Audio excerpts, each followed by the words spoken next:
I am of Indian origin. I was born in Singapore, but I was brought up in England, and now I'm living in Canada. So I only lived in India for about 3 or 4 years of my life before I was 5 or 6.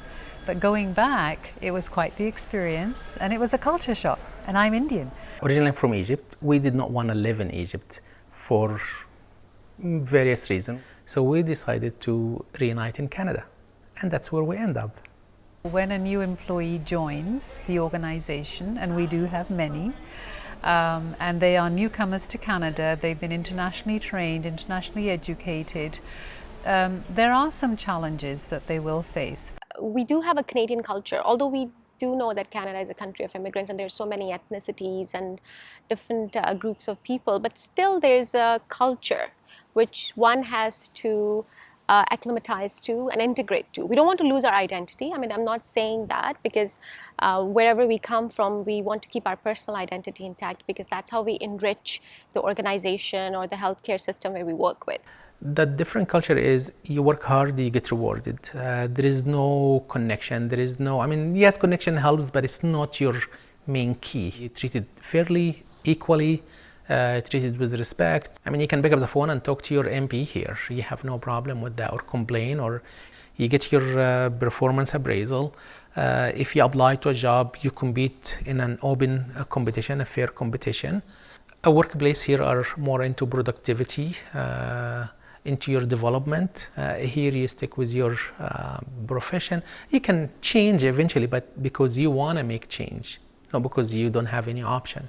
Social class is not as obvious. I mean, yes, you can see it in how people talk here still, and how they dress up, and what cars they drive, but everybody is in an equal footing. There, back home, we used to call everyone sir and madam. Here, it's not that way. You call by names. I was talking to a nurse who works with us and said 30 years ago, it would have been common here as well. So, you know, the things have evolved, but still people coming from a culture where they don't question authority, they may be surprised by that there's hierarchy. Of course there's hierarchy here, but it's still less hierarchical as compared to many systems in the world as well. In Canada, the communication is very indirect. Many people coming from Asia or Africa, they will feel, and even some countries from Europe, they will feel that their communication is very direct. Here we talk very indirectly, even if we are giving some concerning or some constructive feedback. You know what, if you're not able to understand something, you tell other person, you know what, you be more specific about it, because the moment you say that, the person you are talking to understands that you're giving them permission to be more open about it. If there's a issue or there's a problem with your coworker, you just speak it out. In Canada, the way you approach this sort of situation is you have to speak with them in private, try to take a common path, bring up a win-win situation for both of them.